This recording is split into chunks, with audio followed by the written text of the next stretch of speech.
Hello everyone, ये है skill boards की तरफ से स्किल बोर्ड वर्जन 1 जो कि एक हैंडमेड पीसीबी है। अब इसके अंदर जो लोग नए आए हैं उनको पता नहीं होगा कि ये क्या चीज़ है। ये एक हैंडमेड पीसीबी बोर्ड है जो आप देख सकते हैं। प्रॉपर ये जीरो पीसीबी बोलते हैं इसको, इसके ऊपर बना है ये। अब ये सारे आप यहाँ पे जो सेंसर्स देख सकते हो, ये सब सेंसर्स अपन ने एक कनेक्टर के थ्रू कनेक्ट करे हैं। अब इसका फायदा क्या है, इसको आप इजीली रिप्लेस कर सकते हो सारे सेंसर्स को। अब इसका एक बेनिफिट क्या है, इसका बेनिफिट ये है कि अगर आपका कोई सा सेंसर खराब हो जाता है, जैसे कि पानी लग जाता है, क्योंकि इलेक्ट्रॉनिक आइटम से गीले हो जाते हैं, खराब हो जाते हैं, तो आप कोई सा भी सेंसर रिप्लेस करके दूसरा नया फ्रेश सेंसर लगा सकते हो। और इस बोर्ड को कंट्रोल करने के लिए आपको लगेगा एक कंट्रोलर, जो है ये। जिसको पता है उसको अच्छी बात है, जिसको नहीं पता है उसके लिए मैं आपको बताऊं कि इसको बोलते हैं ESP32। ESP32 इस बोर्ड का नाम नहीं है। To be very clear, ESP32 ये जो चिप दिख रही है आपको, इसका नाम है। इस टाइप की आपने चिप देखी होगी, ये चिप इसके अंदर लगी हुई है यहाँ पे। अब इस चिप के अंदर अपन कोडिंग करते हैं, फिर उससे अपन अलग अलग टास्क करवाते हैं। अब ये अलग अलग टास्क कैसे करेगी, इस चिप के थ्रू अलग अलग टास्क करवाने के लिए अपन ने ये बोर्ड डेवलप करा है। अपन ने नहीं, मतलब कंपनी ने एक बोर्ड डेवलप करा है जिससे अपन इस चिप की अलग अलग पिंस को एक्सेस कर सकते हैं। अच्छा, तो अब ये हो गया इसका नाम, इसको बोलते हैं ESP32 चिप, ठीक है।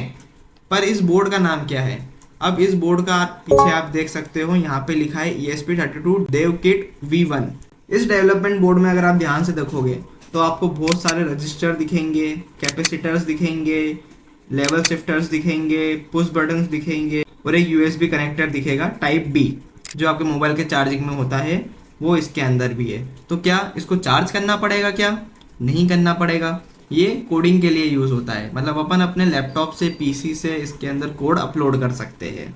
अब इस बोर्ड को कुछ इस तरह डिज़ाइन करा है कि आप इस ESP32 के बोर्ड को सिंपल इसके अंदर लगा सकते हो। ये फिट हो गया, कंप्लीट फिट हो गया, आप देख सकते हो। और पीछे से ये सब इंटरकनेक्टेड है, मतलब सारे पिंस अलग अलग जगह कनेक्टेड है।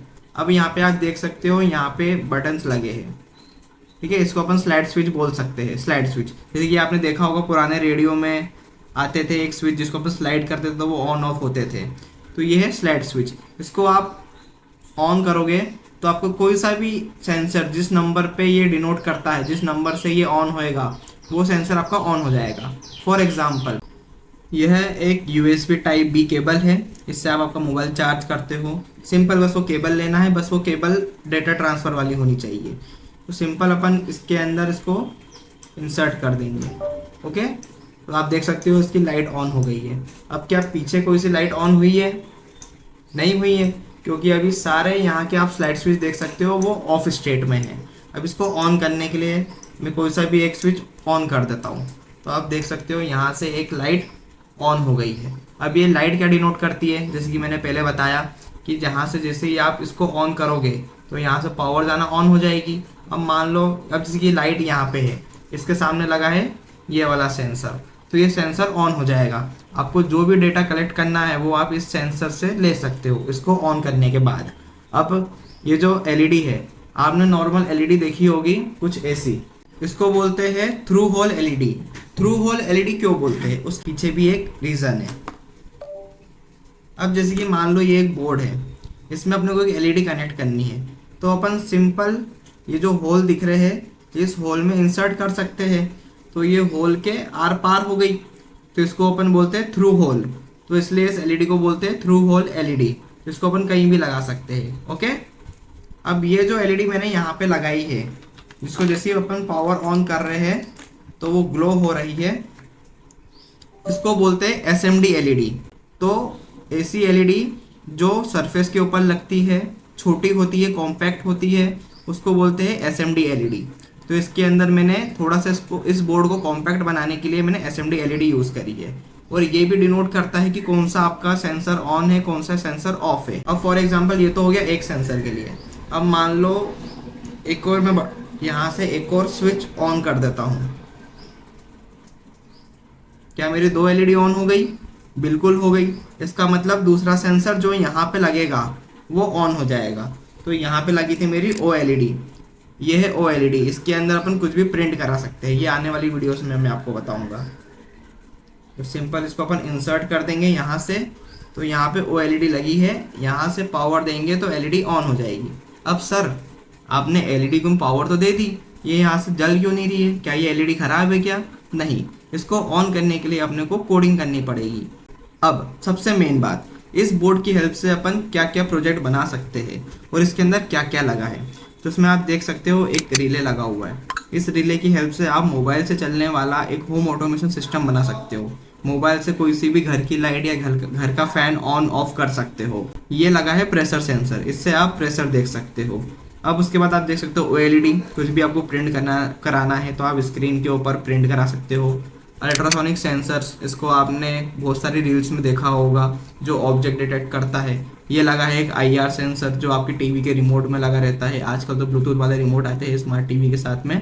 अब ये लगा है फ्लेम सेंसर, अगर मान लो कहीं पे आग लग जाती है इसके सामने, अगर ये फायर डिटेक्ट करता है तो ये सेंस कर लेगा और इसका जो आउटपुट है वो कंट्रोलर को दे देगा।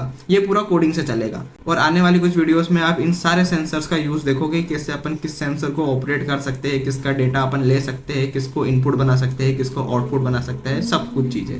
यहाँ आप देख सकते हो एक बजर भी लगा है, ये ब्लैक कलर का आपको दिख रहा होगा, इसको बोलते हैं बजर। इसके अंदर से आवाज़ आती है पीप पीप पीप करके, वो भी अपन कंट्रोल कर सकते हैं अपने को कितने सेकंड के लिए इसको ऑन करना है, कितने सेकंड के लिए ऑफ करना है। देन यहाँ पे आप देख सकते हो 1 2 3 4 थ्रू होल LEDs लगी है। थ्रू होल्स मैंने आपको पहले बता दिया थ्रू होल क्या होता है, तो आप यहाँ पे देख सकते हो ये इस साइड से कनेक्टेड है बस, ठीक है। तो ये थ्रू होल LEDs लगी है। अब इसको यहाँ लगाने के पीछे रीज़न ये है कि आप इस कंट्रोलर की हेल्प से, इस बोर्ड की हेल्प से ये LED को कंट्रोल कर सकते हो। मतलब कौन सी LED कब ऑन होनी चाहिए। क्या आपने दिवाली लाइट देखी है? दिवाली लाइट में एकदम पूरा पैटर्न बनता है, ये ऑन होती है, फिर ये ऑन होती है, फिर ये ऑन होती है, फिर ये ऑन होती है, फिर ये ऑफ होएगी, ऑफ होएगी, ऑफ होएगी, ऑफ होएगी, फिर ये दोनों साइड की ऑन हो जाएगी, फिर ये बीच की ऑन होएगी, ऑफ होएगी, ऑन होएगी, ऑफ होएगी। तो ये पूरा पैटर्न आप बना सकते हो कोडिंग की हेल्प से।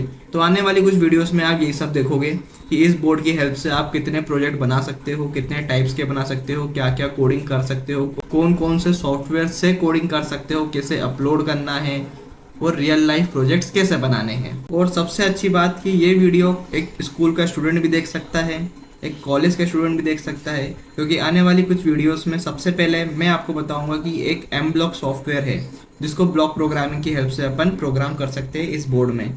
अब स्कूल का स्टूडेंट कैसे देख सकता है? अगर किसी स्टूडेंट को लैंग्वेजेस नहीं आते हैं, कोडिंग नहीं आती है, तो एक सॉफ्टवेयर है M-ब्लॉक करके, ब्लॉक प्रोग्रामिंग होती है। तो उस ब्लॉक प्रोग्रामिंग की हेल्प से आप कोडिंग करके इस बोर्ड के अंदर अपलोड कर सकते हो। वो भी मैं आने वाली कुछ वीडियोस में आपको बताऊंगा कि उसमें कोडिंग कैसे होती है। अब ये हो गया स्कूल के बच्चे की बात। एक कॉलेज का स्टूडेंट, एक Arduino IDE सॉफ्टवेयर आता है जिससे अपन इस बोर्ड के अंदर कोडिंग करेंगे और इसी चीज़ को थोड़ा और हाई लेवल पे ले जाएंगे, VS कोड, जो कि एक इंडस्ट्री प्रिफर्ड सॉफ्टवेयर है। तो जैसा कि मैंने बताया, आने वाली कुछ वीडियोस में आपको सबसे पहले M-ब्लॉक से एक प्रोजेक्ट बनाओगे, सेम प्रोजेक्ट आप Arduino IDE से बनाओगे और वही सेम प्रोजेक्ट आप बनाओगे VS कोड से। उसमें आपको पता चलेगा कि कैसे डिफिकल्टी लेवल वेरी करती है, आप छोटे लेवल से अंडरस्टैंड करके एक हाई लेवल तक कैसे जा सकते हो सेम प्रोजेक्ट्स के लिए। और हाँ, आने वाले कुछ समय में बहुत अच्छी वीडियोस आने वाली है, तो बने रहिए हमारे साथ और देखते रहिए स्किल बोर्ड्स।